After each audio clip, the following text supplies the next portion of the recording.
Breaking news. Breaking news. I'm pregnant. Yeah, it's true. It's crazy, right? It is. It's very crazy. Babies first watch list. Babies. Yeah, it's baby 2. For those of you who don't already know. Which Yeah. Most people Most know people probably. know. And it's not just baby 2, it's boy 2. Boy 2. Yeah. Yeah, so we're going to hopefully the goal is eventually to like have them both on. And, like, Eventually. Eventually. Well, I'm thinking with our first one, like with our older one, maybe once he sort of understands what movies are in the next like year and a half, maybe. Did you like it? No. Well, no. I just mean like maybe record a 30-second thing if I'm talking about the movie and just sort of plop it into the episode in like a segment. That's cute. You know, maybe something like that. Yeah. And then we could go back and we could be like, oh, we could be doing Avatar 4 and then have just a random like, oh, and by the way, here's our son's, our son's thoughts on the Holdovers. And then he'll know more words by then. 30 seconds on the Holdovers. He's not going to be watching the Holdovers probably that early, but Probably not. it will make Baby's first watch list, of course. Saltburn, maybe soon. Saltburn, maybe, yeah, I would say within the next couple months. But yeah, so that's what we got going on. So also, if we are erratic, if we're not posting episodes, which is not in the plan, this is going to drop at a normal time. All the episodes have dropped at a normal time. We're just going to blame it on Erin being pregnant. Yeah, which is a reasonable excuse. Even if it's, listen, there's been a lot going on the past few months. Yeah. Even if it's not the actual excuse for whatever the thing is, that's what the excuse is going to be. Always nice to have a built-in excuse. Built in. That's always a positive. Like how when we got a dog, it was the excuse to leave places early because we had to go back to, got to go home to April. Here she is. And nowadays, that seems like a nothing excuse, right? Yeah. We have way more excuses. That's like low on the list. Exactly. So yeah, baby coming. Yeah. We're accepting name recommendations for a boy. Definitely. All right. My grandma's not doing such a good job with it. It's not going well. She suggested Victor. It's not going well. And Grayson. And not just from her, but it's not going well. All right. We will so we're going to do the Holdovers.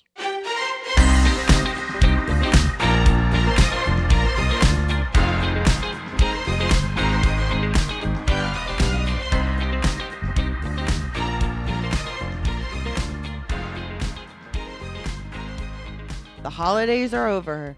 The depths of winter have yet to invade our souls. And that must mean one thing. It's Oscar season. Yeah. We're in awards season. We are. And we're watching awards movies. I'm Erin. I'm Tom. This is Baby's First Watch List, the podcast whose hosts are going through it right now. I will say that the tagline for this movie is pretty emblematic of what we have going on right now. Oh, really? Discomfort and joy.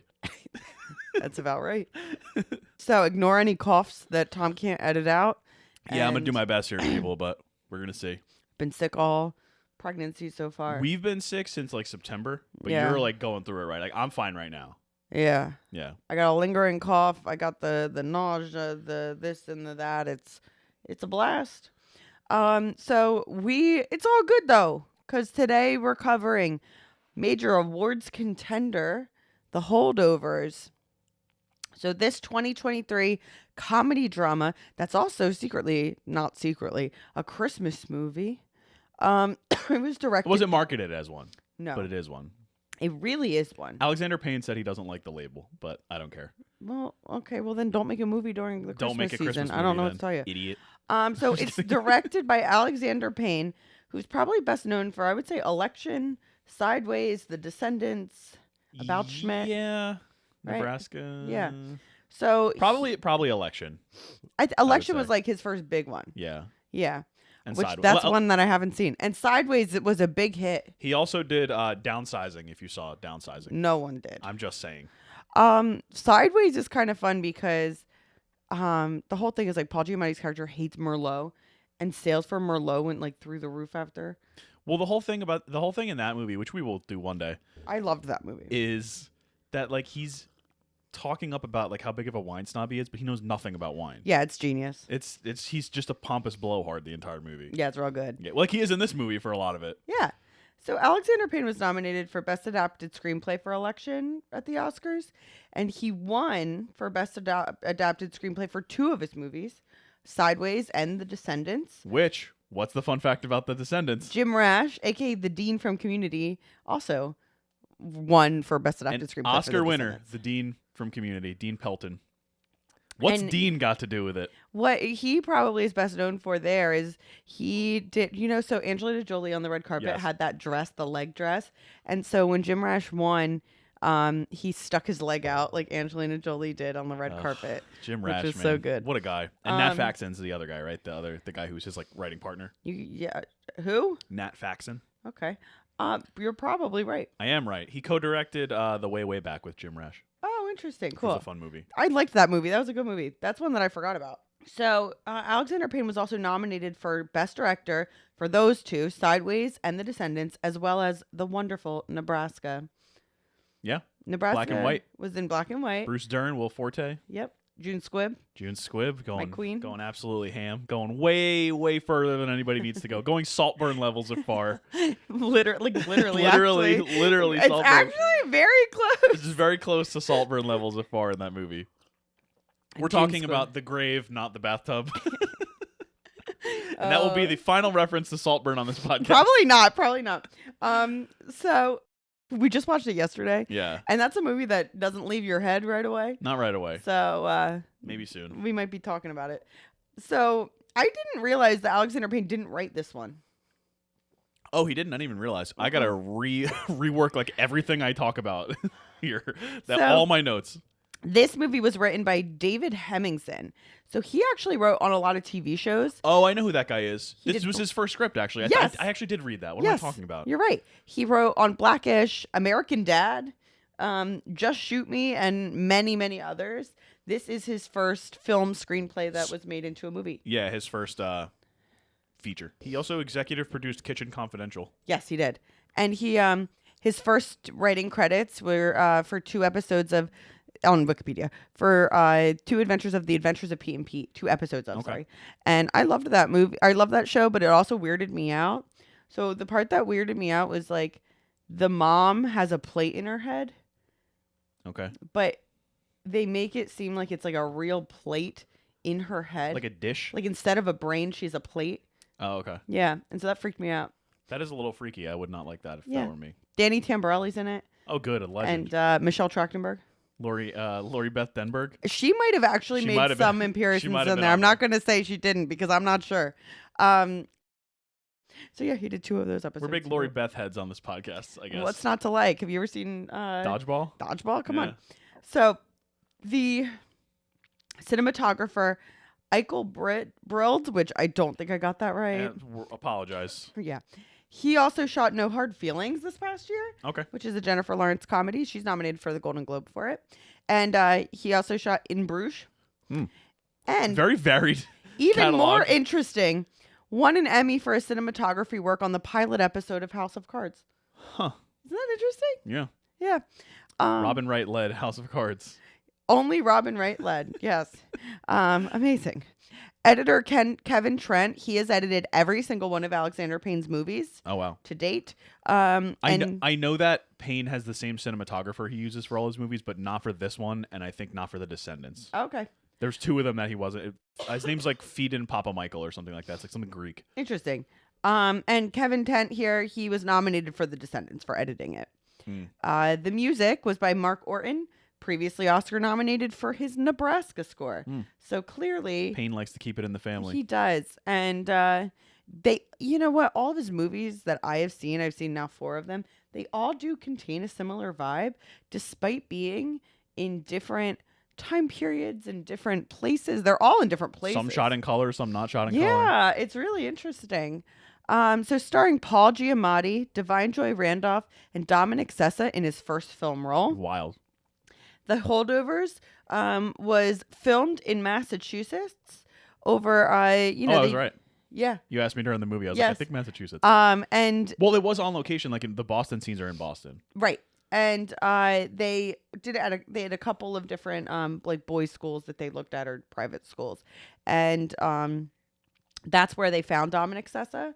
He actually had graduated in 2022 from, I think, Deerfield School it was Yeah. called.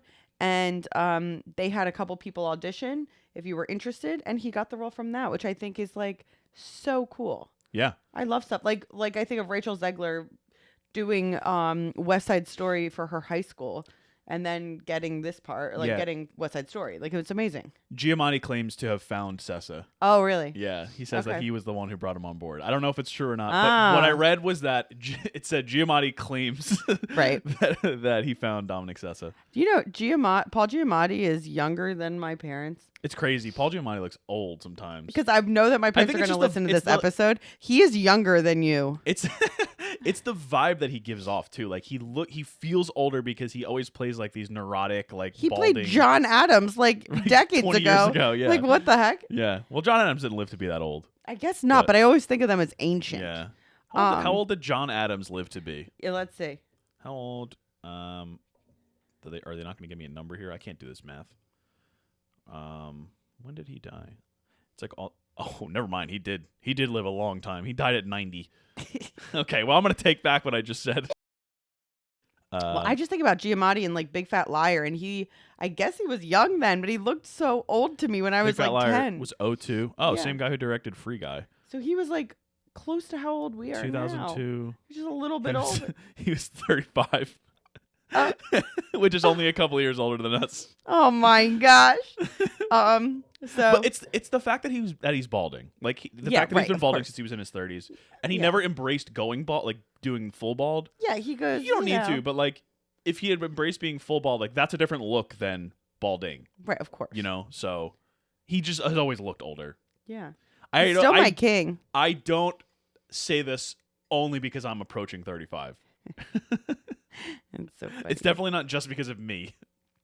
So this movie took place in 1970, and Alexander Payne had said that it wasn't as hard as you'd think to film in like it was a period piece. I think he said something about how New England moves slowly or changes slowly. It does feel like it's like when we visited Newport and like Boston and like those areas. There are suburban areas that look like they're in the 80s still, and I find that extremely charming. Yeah. But I totally see where he's coming from with that. Well, it's hard when we live in such a, the area in the world that is so advanced. New Jersey. State of New Jersey. Yes. Then everything looks like it's going at a snail's pace compared to us. Exactly. I mean, I can't disagree. So, The Holdovers was released a few months back in like late October, which is kind of interesting. You would have thought it would be maybe a late November release. Especially given the fact that it takes place at Christmas and the fact that it's like an Oscar movie. Exactly. So it didn't say on Wikipedia how much it cost to make, but it made $19.9 million. And it gained a lot of critical acclaim. So far, it's been nominated for 3 Golden Globes, which by the time this comes out, we'll know if it won any. Right? Are the Globes tomorrow? I think the Globes are tomorrow, aren't they? Already? Yeah, they're the 7th. We're recording this on the 6th. So we will probably see Divine Joy Randolph win. Yes. Would be my guess. Oh, I forgot there's TV shows. It says most nominations, Barbie and Succession. I was like, wait a minute. My question to you, Tom, is Paul Giamatti, is he nominated for comedy or for I'm sure comedy, drama? but I will double check you. It's also, so far, nominated for 8 Critics' Choice Awards and 4 Independent Spirit Awards. He is nominated for musical or comedy. Best Interesting. performance in a motion picture, musical or comedy. It's always interesting how the Globes choose it. Yeah. This is totally, he cracked me up this entire movie. I know, but it's not funny. But it's funny. A lot of it is funny. I know, but There are very funny moments in this movie. I agree, but it's funny, like a drama funny. Like they have American Fiction in here, and I don't know. We haven't seen As American Fiction comedy? yet, but it's under comedy or musical. Okay. I think because it's like a satire, but I don't think it's like funny. Right. So the But holdover. hold on, I'm sorry, but also Barry Keoghan is nominated for Saltburn in under drama, which. But I would consider that more of a comedy. Yeah, that's strange. The Holdovers is expected to get quite a few Oscar nominations. I would say that out of all of those, Best Supporting Actress seems to be the biggest lock. And I think that Best Original Screenplay I also wrote that. is inching closer to being a lock Yeah, because Barbie, the Yeah. Academy decided, has to be an adapted screenplay which as opposed to original. it's weird because I can see the argument for both sides. What is the argument? Barbie has been campaigning for original. Which makes sense to me if I had to choose. Me too. But I think the idea on it being adapted, I think there's two things. One, I think they're saying that it's being adapted from an intellectual property that is like kind of already established as like you can't make Barbie without knowing what a baseline Barbie is, adapting it from what a Barbie is, like what the attitudes towards Barbie are, what the sort of conceptions about Barbie are. You can't subvert an expectation unless you have an expectation. But on the other hand, you could say that about any biopic. I was just about to say, what about a famous person? Every biopic is the same concept. Right. Like if you didn't base it off a book, like for example, Maestro is not based on a book. It's not based on anything. It's just based on the life of Leonard Bernstein and how the Bradley Cooper and his co-writer or whoever sort of conceived Leonard Bernstein on film. That is up for, or that's going to be up for original screenplay. Really? So to me, that means the common denominator is the intellectual property.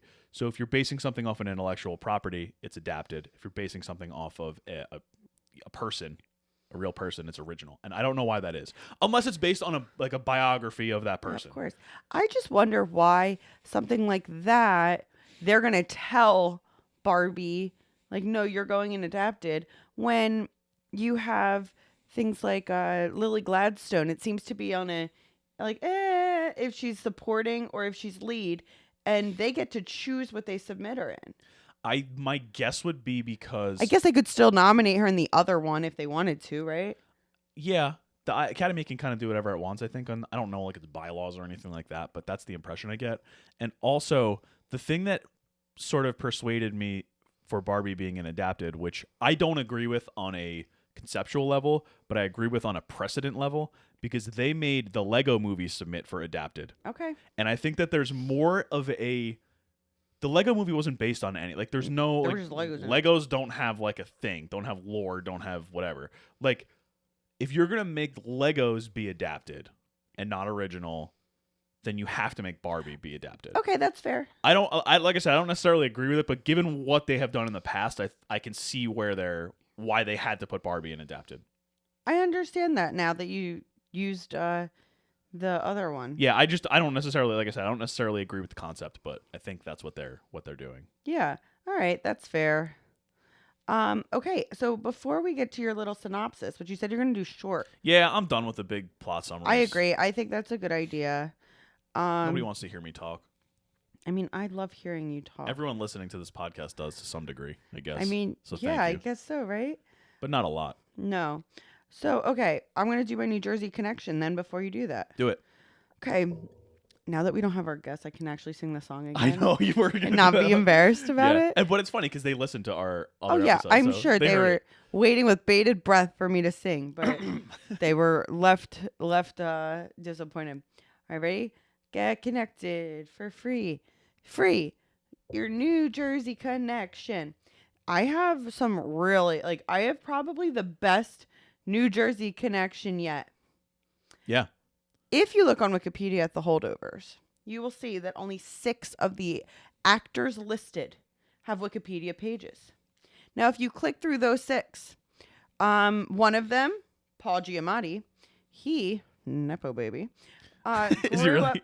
Well, remember his dad was the president president of Yale and one of the commissioners of the Major League Baseball. Right.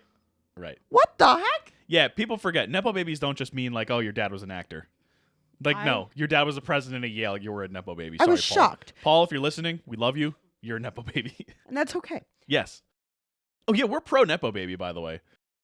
We're at least not anti-Nepo baby. Right. So, he, of course, was born in New Haven, Connecticut. Yeah, duh. Which is pretty close to New Jersey. Not Tri-state area. Tri-state area. Carrie Preston, who played Lydia Crane, who Paul Giamatti's character had a little crush on. Yeah. She was from Macon, Georgia. Okay. Okay. Well, Divine Joy Randolph, who played Mary Lamb, and she's a future Oscar winner over the next couple months. Yep. Most likely. She was born in Philadelphia and raised in Philly and Hershey, Pennsylvania. We, of course, are a mere half an hour, 40 minutes from Philly. So she is New Jersey adjacent. Right. If we look at our last 3 here, so that's the first 3. One is like pretty close to New Jersey. Our last 3, we've got Dominic Sessa. Yes. We have Gillian Vigman, who played the mom, Dominic's mom. Mm-hmm. And we have Tate Donovan. Tate Donovan, the god. Of OC fame, who plays Angus's stepfather. All 3 are from New Jersey. There you go. Tate Donovan. That's how you know that they're a family that fits together on screen. That's right. Because they're all from the great all state, from New Jersey, the Garden State. So Tate Donovan, Hercules himself, he's from Tenafly, which Up is north. North Jersey. Yeah, we are much closer to Philadelphia than we are to Tenafly. Yes. Gillian Vigman is from Morristown, New Jersey. Up north, Morris, not Moors. Morris, Okay. north. And Dominic Sessa is actually from Cherry Hill, Which is like 30 minutes from us. yeah, which is so cool. One of our friends just moved there. Yeah. So that is your New Jersey connection. I am like so happy with it. You could not have the Holdovers without New Jersey. Yeah. Just like every other movie, but especially the Holdovers. Oh yeah, no. Every movie, especially Including all of the ones, Roman Holiday, Tampopo. Yeah, all the ones we that covered. were really hard to find connections to. Yes. And And we're like weak connections. Wally, Hello Dolly wouldn't have been the same without New Jersey. That was not a good one. All right, so you got connected for free. For free. Give us our plot synopsis. All right, so we are, as Erin mentioned, we're in the early 1970s. I think it's 70, We're in 1970. 70 into 71, right? Mm-hmm. So 1970, we're at the Barton School for Boys or whatever. Barton Boys Don't Lie. Barton Boys Don't Lie in Massachusetts somewhere. Yep. And nobody likes teacher Paul Hunnam at all, played by Paul Giamatti. Not his students, not his fellow faculty, not the headmaster, who all find his pomposity and rigidity exasperating. He's like saying all this like weird stuff, over the top academic stuff, and he's refusing to like give kids grades because their parents are donors, which like cool, good for you, Paul. With no family and nowhere to go over Christmas holiday in 1970, Paul kind of gets railroaded into remaining at school to supervise students who are unable to go home for one reason or another. So there's a whole group of them, but then one of their dads comes in a helicopter and sort of picks everybody up to go skiing, except for one kid, a troublemaking 15-year-old, LOL at him being 15, named Angus, played by Dominic Sessa, a good student whose bad behavior always threatens to get him expelled. Joining Paul and Angus is head cook Mary, played by Divine Joy Randolph, a black woman who caters to sons of privilege and whose own son was recently lost in Vietnam. These 3 very different shipwrecked people form an unlikely Christmas family, sharing comic misadventures during 2 very snowy weeks in New England. And the journey is how they help one another understand that they are not beholden to their past and they can choose their own futures. They take a trip to Boston. This is now no longer part of my like plot synopsis. They take a trip to Boston. Mary visits her family and sort of like starts to heal her wounds. Mm-hmm. Angus and Paul sort of get into little arguments and spats, and they sort of are like testing each other and sort of figuring out where each of them lies. And by the end, Paul sticks his neck out for Angus and helps him not get expelled, and Paul gets fired. And then they have spoilers. Huh? Spoilers. Yeah, exactly. And they kind of, go their separate ways, but they have an acknowledgement with one another that, they're good people. Yeah. I loved this movie. Me too. Thought it was a really, really good one. So this really did make me feel like, oh, this is really like an Alexander Payne movie. So like I said, we have seen this one. We've seen Nebraska. We've seen The Descendants, and we've seen Sideways. Yes. I'm definitely interested in Election. And About Schmidt. I don't know. Why? Because I think that It's Jack.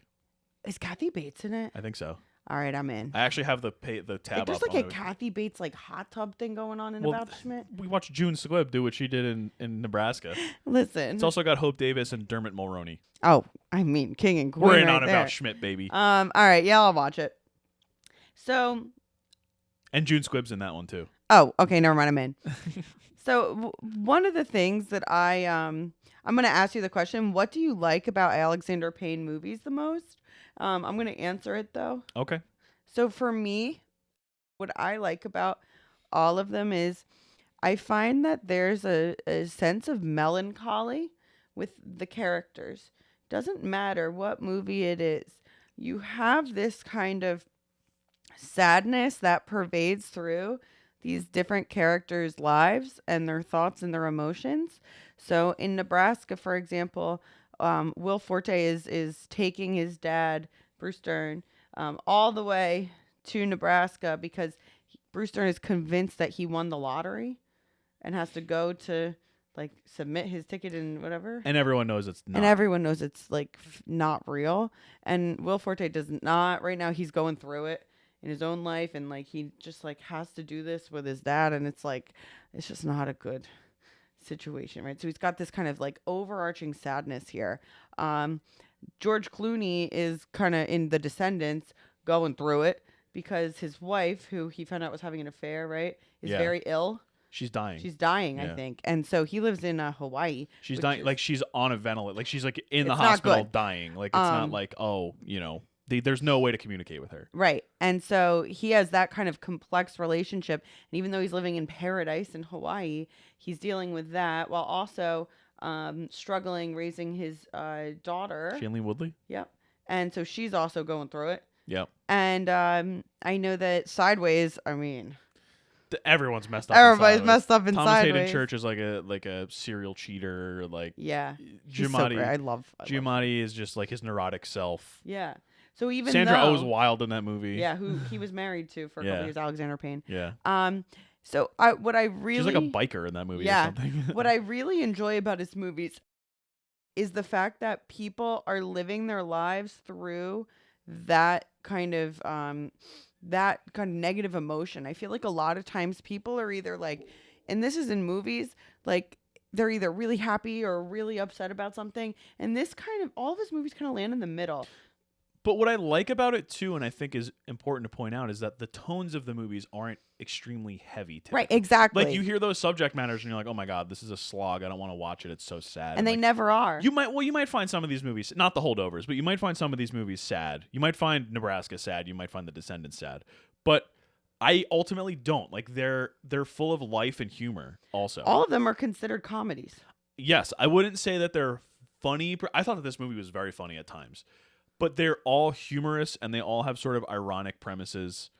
And I think that he is really good at exploring those types of premises. Mm-hmm, exactly. So that's what I like the most is these characters are experiencing difficult times and feeling and they're struggling, but they still are able to live their lives with humor and they're not crushed by the weight of it. No, and living in a way that that kind of supersedes that, Yeah. And it is kind of interesting. I was for some reason I was on the Manchester by the Sea Wikipedia page today. That movie does not treat anything with humor. Well, and that's exactly it. I forget who it was. I think it was the director Kenneth Lonergan. Yeah, I think it was him or somebody else. Like in the making of the movie, who said that like he wanted to see a movie where like a man was like very overcome by grief. Yeah. And like unable to get through it and unable he did to. That. Yeah, I mean that really worked. But I feel like Alexander Payne is able to do the opposite of that. And I find that to be kind of a more, an approach that I think more people can relate to. Well, that's kind of what you get in this movie. You get the person who's grieving, for the most part, is Mary. And she's the one that's the most open and welcoming and who treats the other two like probably better than they should be treated in the beginning parts of the movie. Yep. You can tell that she and Paul have a pre-existing friendship. Right. She like immediately gives him whiskey or whatever when when he like walks over to her at the desk. So like they're like she's one of the few people at the school who actually likes him. Right. Or at least understand or at least understands who he is and where he's coming from. But yeah, no, I totally think that fits in with your theory that it's about people going through it, but it's about people who are moving through it, right? Who are navigating and who are working and aren't paralyzed by grief. Which there's nothing wrong with being paralyzed by grief either, but this is just a different approach than something like in Manchester by the Sea. Exactly. So, what's your favorite thing about Alexander Payne movies, or what do you like about them? Well, I'm going to co-sign everything you said because I totally agree. But I also wrote down while we were watching the movie. I wrote that there's a sequence in every Payne movie I've seen that just gives me chills. And in this one, it was the entire set of scenes from when they get to Mary's house. So they get to Mary's house. Angus like brings her upstairs, like helps her up the stairs, like a nice boy helps her up the stairs. And she goes and she talks with her family, but you don't get to see what they're talking about. Like you just see them hanging out in I don't know if it was her childhood bedroom or her son's room, and it was like her and I guess her sister or something, and they were just sitting on the bed like cracking up with each other while there was like a movie score playing over it. Like you don't get to hear what they're saying. It's just sort of like a family sharing a family moment. So you get that. Then you get Paul and Angus at the bookstore outside when the lady comes up to Paul and asks him something about some services. Yes, about some services. And he says no after Angus tries to sort of egg him on into doing it. Yeah. But then they have like a whole big talk about like they go to the museum and Paul has this great quote. I'm just looking it up real quick. He says they're standing in the museum and it's all these like ancient artifacts. So Paul is a teacher of ancient history, like the classical history. And he says to Angus, "There's nothing new in human experience, Mr. Tully. Every generation thinks it invented debauchery or suffering or rebellion, but man's every impulse and appetite from the disgusting to the sublime is on display right here all around you. So, before you dismiss something as boring or irrelevant, remember, if you truly want to understand the present or yourself, you must begin in the past. You see, history is not simply the study of the past. It is an explanation of the present." Yeah. Which I think is one of the thesis statements of the movie. Yes. It's the fact that these people who are dragging all this trauma with them, it explains who they are. Mm-hmm. Like the past explains the present. Mary's son dying in Vietnam explains why she's in the state that she's in. Paul's sort of, he has certain conditions. Like he like smells like fish. Like he has like all these like he's very buttoned up and afraid to sort of embrace life and what life means. Because he has something that happened in his past where he got kicked out of school for allegedly, was it like forging a paper or something like that? No, he took the fall for somebody. Yeah. And so he ended up hitting the roommate with this car. That's what it was, on accident, he says. Yeah. Oh, yeah, wow. And then Angus has a situation going on with his dad who was in a like a mental institution who had like suddenly he had like an onset of some sort of mental illness. And he really doesn't like how his mom moved on pretty quickly and is with a stepfather that he doesn't really like. Mm-hmm. So we learned all of this throughout the movie, and it helps us sort of look backwards at these people. It's almost the opposite of the museum scene because it's like we're looking at them in the present as we learn about their past. Yeah. And, you know, it's But when you learn about their past, that helps you understand who they are in the present. The past is an explanation of the present. And be more sympathetic towards who they are. Like, Mary has this great line that I'm not going to be able to say verbatim. But, like... There's many lines in this movie that we're not going to be able to say. Well, no, not because it's bad or anything. Oh. But, Paul... Oh, I know exactly which one you're talking about. Where she said, like, you can't have big dreams. I got it. I actually wrote it down. Which, that really stood out to me. Where is it? Paul is like unable to really expand. Paul wants to write a book. Yes. But he calls it a monograph. Yes. Because a monograph is like a short book. And it's him, Angus, and he's talking to Mary, and like Angus is in the background and he's not really in the conversation, but he just goes, "Why not just write a book?" And Paul goes, "I'm not sure I have an entire book in me." And Mary just looks at him and goes, "You can't even dream a whole dream, can you?" I thought that was my favorite. Wow. That's my favorite line in the whole movie. Wow. Yeah. Well, seriously, like as somebody, I don't know how much I've talked about it at length on the podcast, but like I'm trying to write a screenplay. I will eventually get one done. And that's a line that hits me because it's like so many people write garbage. Yeah. You know? Yeah. Like I could get something done. Yeah, I just have to do it. I have to dream the whole dream. Yeah, of course. I do have a whole book in me somewhere. Yeah. You know, as you know, to paraphrase Paul. Mm-hmm. But that's a line that I think again is sort of emblematic of the entire movie. And lines like that I think are what really take this from something that I know, like my sister said that like she didn't feel like this movie did anything, and I don't think she meant this as a criticism, but she didn't feel like this did anything new. Well, I think she meant that in a plot kind of way, and right. I totally agree with that. This movie it's a throwback but I think it's a well done throwback. Yeah, and I think that lines like that and with Paul and Angus in the museum are what really elevates this, along with the performances, of course. Yeah. And I mean, everything's well done. Paul, I can't say a lot of Paul, especially Paul's lines. Yeah. But he has so many great like quips and one-liners in this movie too. Yes. That's awesome. So let's talk more about the movie itself. What is your favorite thing about this movie? I love that it's a Christmas movie that sort of expounds on the spirit of Christmas and like what you want from a Christmas movie. You want people coming together. It encapsulates the spirit of Christmas, but it's not cloying and it's not saccharine and like over melodramatic. It's like I find that Payne's movies really reflect sort of the realities of emotion. And I think that this movie really, really did that. I mean, all three of the main characters, you can see the emotion bleeding out of them. I mean, Paul Giamatti, like, but he's all of these big words he's using, and the fact that he's yelling at the kids, like it's from scene one, you can see it's a defense mechanism, but it's about why is it a defense mechanism? What is he defending himself from? And the bottom line is he's afraid to embrace his future. He's afraid to. I mean, he went to Barton. So, I mean, he refuses to leave his past behind until the end when he makes the choice, which gets him fired. He basically says like to Angus's step parents, his mom and his stepdad, who found out that Paul brought him to his dad at the institution.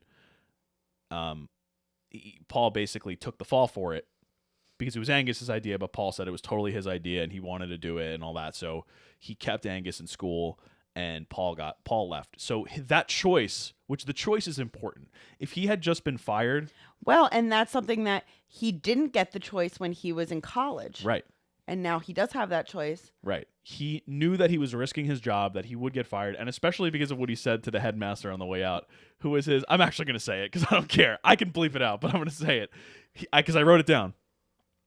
He's walking out of the room after he talks to Angus's mom and stepdad. The headmaster at the school's name was Hardy, and he was a student when Paul had the first year teacher. His first year teacher, and he hated him. And Paul, as he's leaving the office, goes, "Hardy, I have known you since you were a boy, so I think I have the requisite experience and insight to aver that you are and always have been penis cancer in human form." Yeah.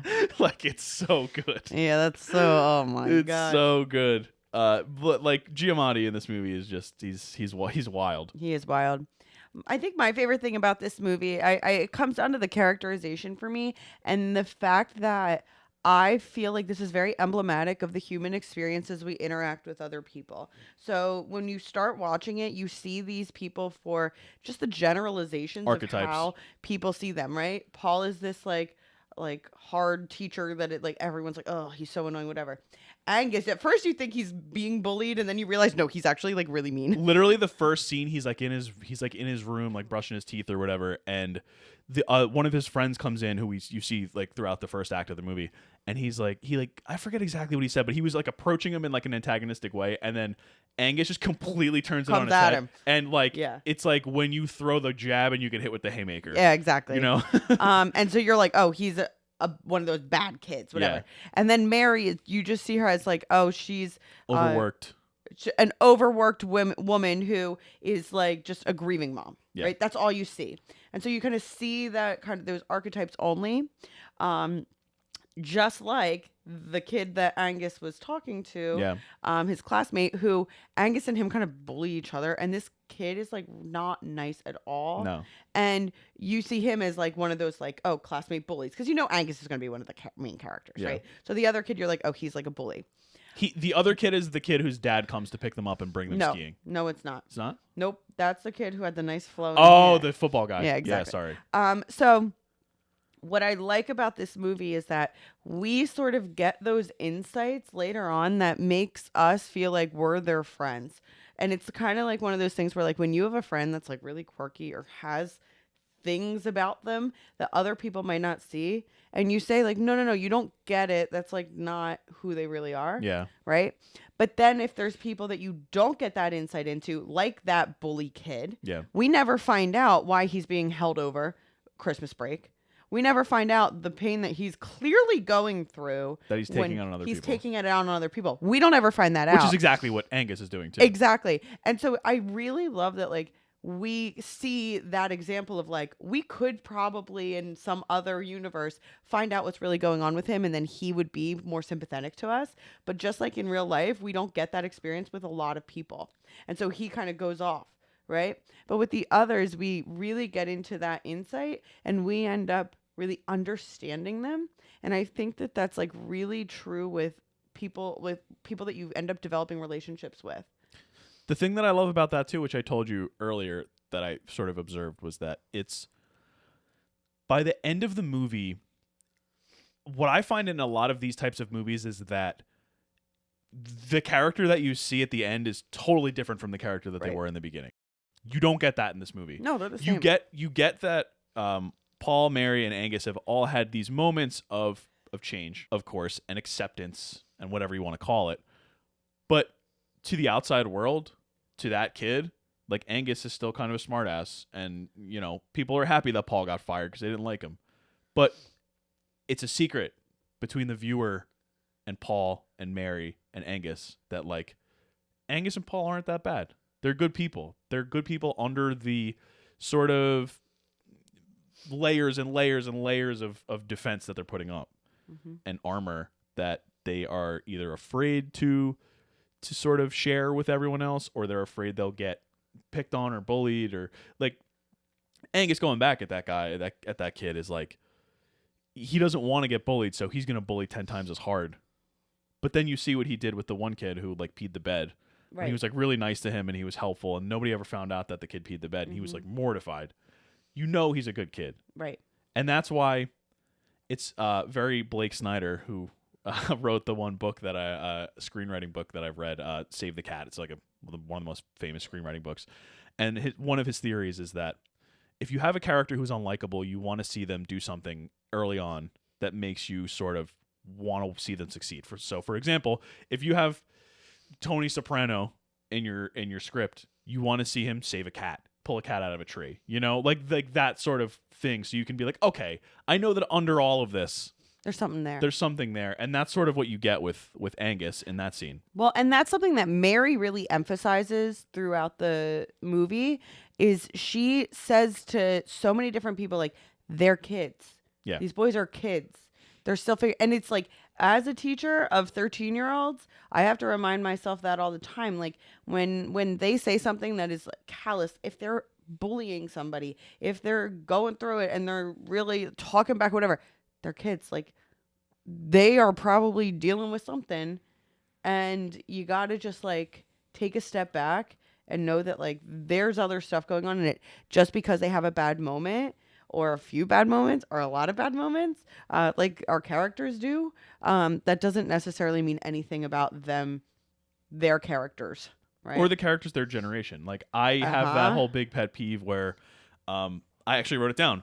I said, this movie reminds me why I hate the generational kids these days comments, because kids always have been and always probably will be generally the same. Yes. Like, it's just a human development. Like, they complain. They do dumb stuff. They do stuff that you would never do. They do stuff that you think you never would have done back then, but you probably would have. Yeah. They don't listen. Like, so did we. We don't listen. Adults don't listen. Like, that's how people grow. We all have the same general problems. Like, it's not like just because they're younger and they do things differently than you that they're worse than you. Or that they're going to grow up to be worse than you. Right. Because they're probably not. Like, this has been going on since the beginning of time. Like, you heard it with millennials, but you hear it going back. There's newspaper clippings from like the 1910s being like, you know, this new generation, this newfangled whatever, refuses to work in the mines when they're 8 years old. Like, it's all generational perception, and I hate when people like deride an entire generation based on the actions of, you know, even if it's one bad apple or not even a bad apple, just something that you just don't understand anymore. Well, and they say that in the Holdovers Yeah.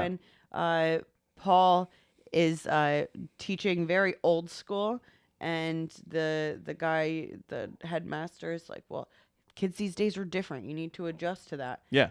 Well, they're not different. I had that quote too. Oh, you did? Yeah. Wow, Somewhere. look at that. We're on the same wavelength.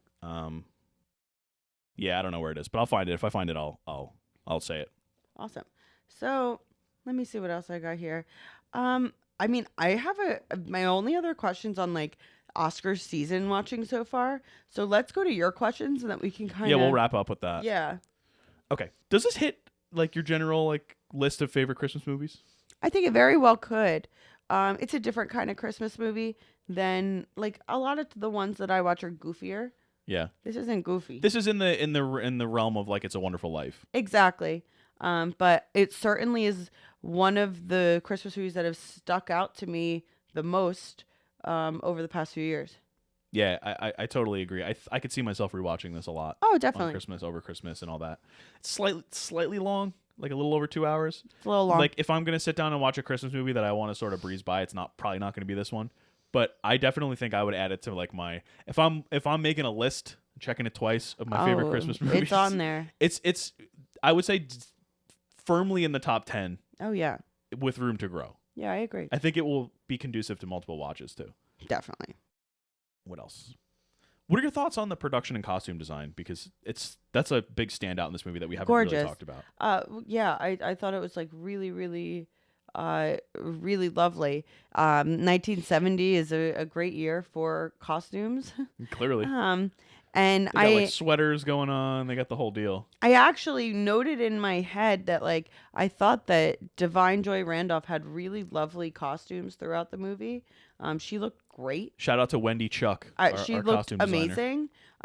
And she a lot of times like when she would pick her own outfits, not wear the uniform at the school, she chose these like lovely jewel tones that I think kind of show you that like that little bit of spark, you know, even though she's a woman going through grief, there's something there. And dude, Giamatti with the bow ties. I mean, that's to be expected. At the Christmas party, which we'll get into this. At the Christmas party, who has the most game? So each of our three characters is trying to talk a little bit with one of the other characters. So obviously, if we're talking about our main three, the list of who has the most game goes from Mary to Angus to a giant gap to just a whole chasm to Paul. Paul is DOA struggling out there. But the people that they are talking to, so we have Danny, who is the man is he the janitor? I think so. He's the janitor at the school that that Mary talks to and strikes up a little. He loves Mary. He's in love with Mary. Lydia Crane, who is one of the other teachers at the school that Paul Giamatti's sort of spitting some game at. Yeah, but you find out she's not interested. She's just nice. She's not. I wrote this before that reveal. Yeah. And Elisa, who is Lydia's niece or something, who is the girl that Angus smooches a little bit. Yeah. And so, who of those three has the most game, and who has the least? It's Danny, 7 days a week and twice on Sunday. Yeah. No doubt about it. He buys Mary a beautiful little Christmas present. It's like, I think, a brooch. Yeah. It's like, he's a sweet guy. He spends New Year's with them. Mm-hmm. And you could tell he's just a smooth fella. He's smitten. And even when Mary has a moment where she is frustrated and angry and whatever, he is there and isn't getting kind of scared off. Not at all. And I think that's really, it shows. He doesn't just have the rizz, but he also cares. But Paul, no rizz whatsoever. Lydia, Paul is rizzless. I'm going to discount Lydia from this question because it's not actually flirting. Yeah, no. So we'll take Lydia out. I think it's Elise. I don't think it's Elisa. Oh, I wrote Elisa. So I'm not sure. Elisa. She like brings Angus down into the basement where like all the kids are doing like crafts and stuff. Mm-hmm. And she said that she kind of grew up there and was doing all that stuff down there. And then like she's just very like awkward and stilted. But teenage girl. yeah, she gets the job done, you know? And then he gets pulled away because that's when Mary's crying and all that. Right. So I think I agree. I think it's Danny. Danny's Gotta the best. be Danny. Danny is like low key one of the heart. He's a great character. He's a great character. Very good supporting role. Do you have a favorite Giamatti-ism from this movie? Because I wrote down a few, but I've said a lot of them. There's so many. All right. Again, I'm gonna bleep this one out. His big quote from the movie. He's talking to the kid who is like kind of the bully, and he says, "Life is a henhouse ladder," in short. Yeah. And because he's like defending Mary, because the kid is like mean to Mary because he's an ASS. But do I have anything else? My only other one. Oh, I have two more. Paul says, "Fresh air would do you good," and Angus says, "It's like 15 degrees outside." And Paul goes, "And the Romans bathed naked in the freezing Tiber. Adversity builds character." So good. It's like, why? Like, who makes that reference? He makes a lot of references like that. Well, remember my other one here is when they go to the restaurant and the restaurant refuses to give Angus, what was it? Miller High Life. Miller High Life. Champagne of beers.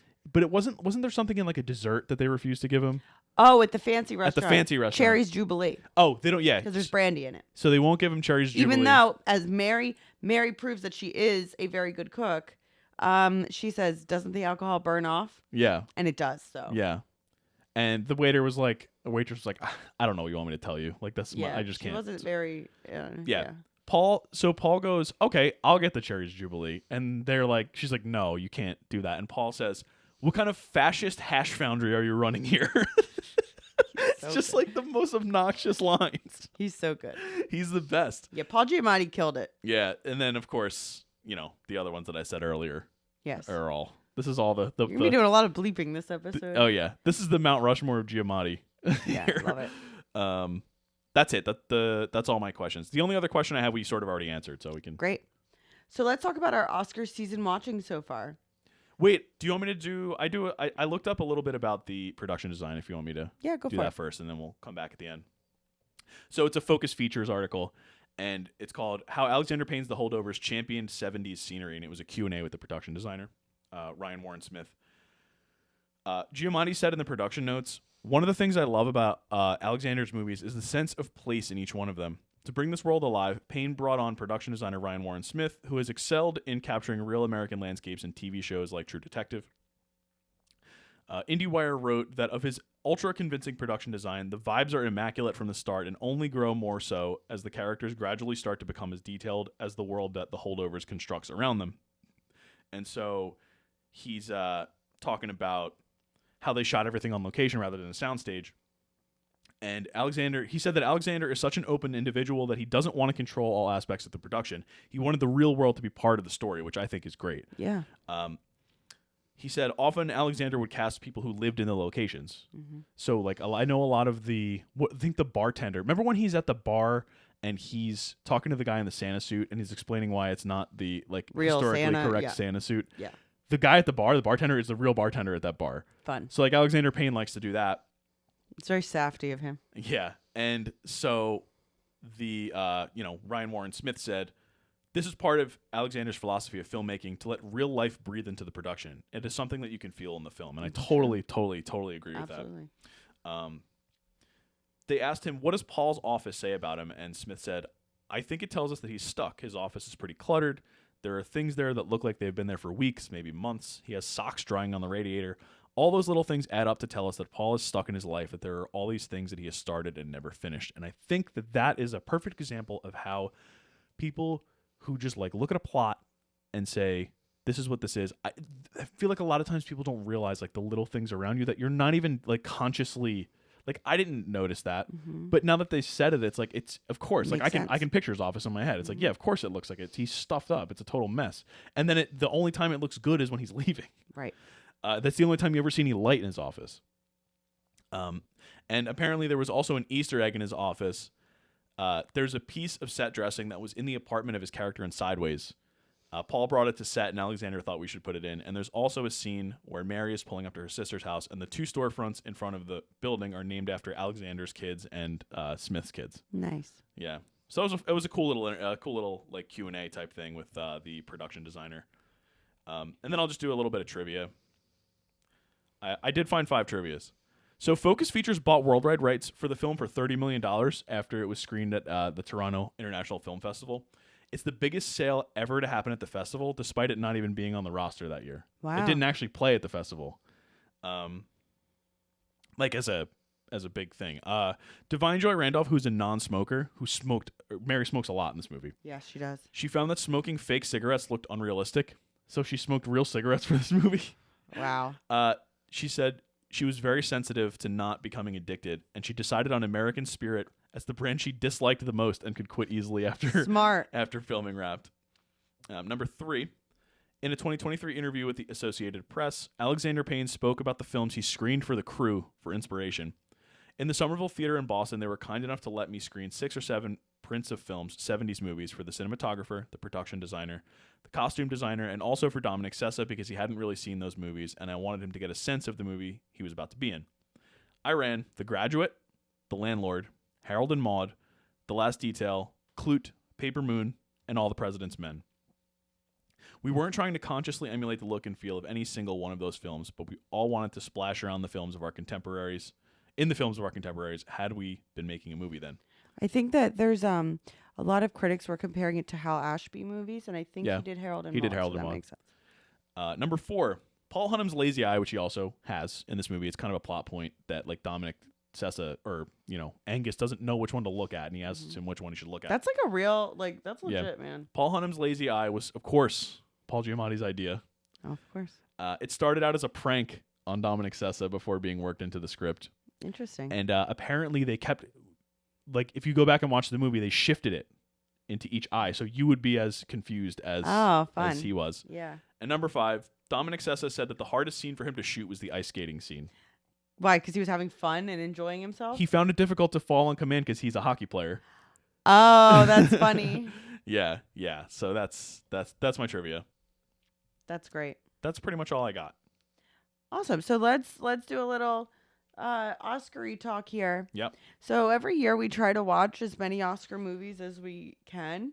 We've watched every Best Picture nominee dating back to 2010, except for last year's Avatar: The Way of Water, which we will eventually. Which we'll watch, get to. Yeah. We'll get to. So over the years, it's kind of shifted in how we do it. I would say that no matter what, we always try to watch at least one over the summer months that we think could be a potential nominee later on. Shout out to our Barbenheimer episode. We covered 2. Yep. So luckily for us, we covered Barbie and Oppenheimer.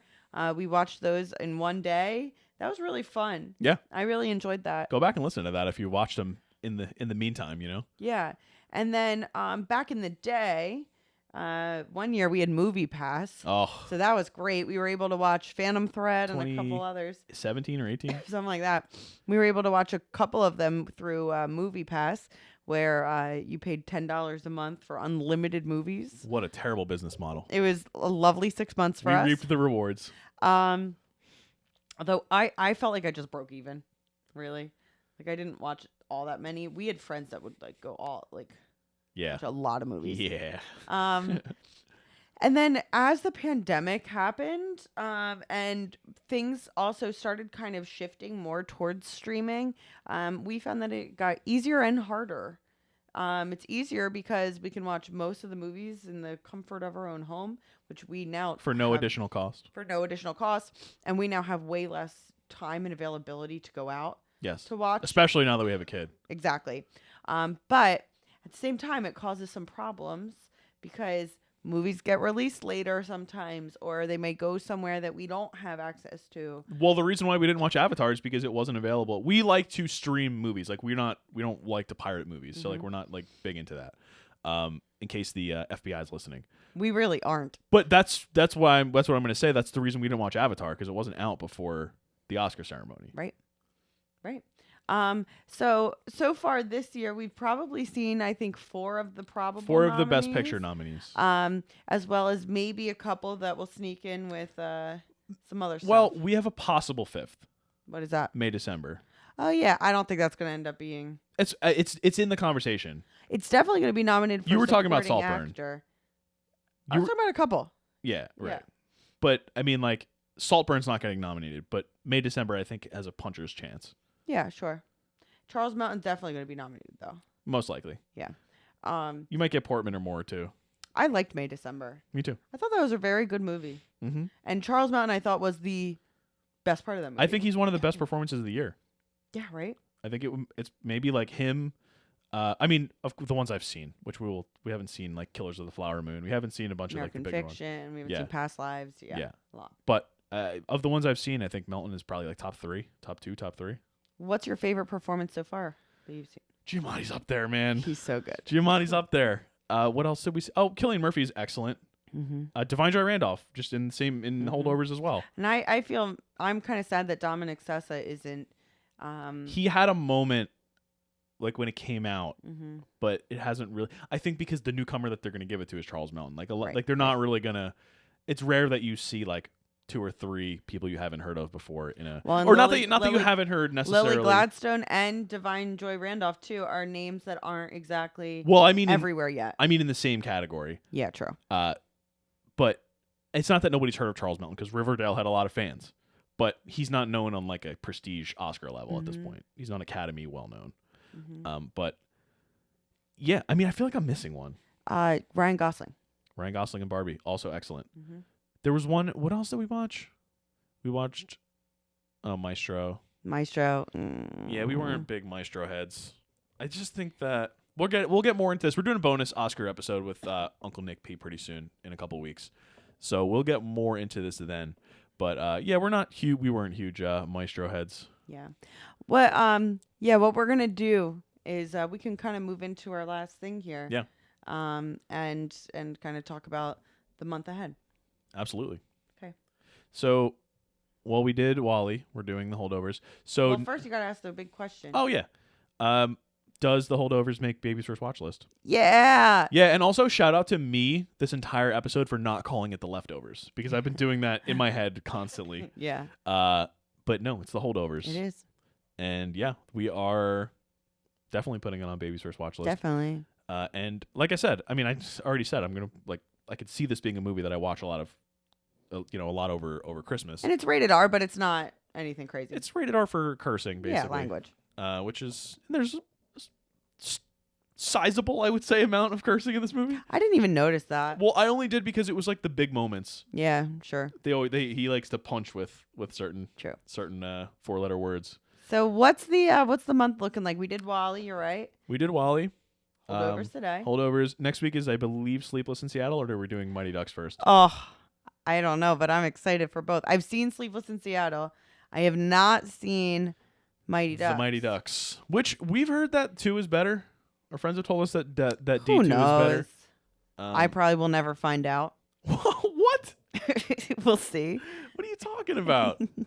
But yeah, no, I think. And then we're gonna do Killers of the Flower Moon, right? We're gonna. Well, first of all, we're gonna do. Yeah. So next week I'm here. Sleepless in Seattle. The following week we're gonna do Mighty Ducks. That Thursday after we do the Mighty Ducks on January 25th, we're gonna drop our bonus episode, which is gonna be our Oscar noms reaction with Uncle Nick P. We're gonna do the same thing we did last year. We're going blind. We're going dark for the 23rd, which is the day they come out. We're gonna record that night, and then our episode will come out on Thursday. And so I'm not allowed to look it up? You can if you want, but last year we went dark. Oh, well, that was easier because I was like, oh, okay. Yeah, okay. Yeah, he asked us. I'll do it. And finally, on the 30th, we will be doing Killers of the Flower Moon, which means we're going to watch a movie that's longer than Avatar. Okay. But yeah, I'm actually super excited for it. I think that it's been so long in the making and so it's gonna anticipated. Be good. And it's Scorsese. It's going to be great. Yeah, I love Lily Gladstone, so it's going to be great. Yeah, so this was The Holdovers, and we hope you enjoyed, and we hope you, if you haven't seen it yet, that you will watch it, because I don't think that this isn't really a movie to me that's where spoilers matter. No. Like, if you haven't seen it, and obviously to you, if you listen to this whole thing, you don't care about spoilers either, but definitely watch it. It's great. It's cozy. It's heartwarming without being, like I said, saccharine or melodramatic. Yeah. Yeah, so thanks for tuning in, and, keep subscribing and, sharing our clips and all. Sharing clips is actually great. You should share our clips on Instagram and TikTok and all that, if you like them. Anyway, this was The Holdovers, and we will see you next week for Sleepless in Seattle. Bye-bye. See you later.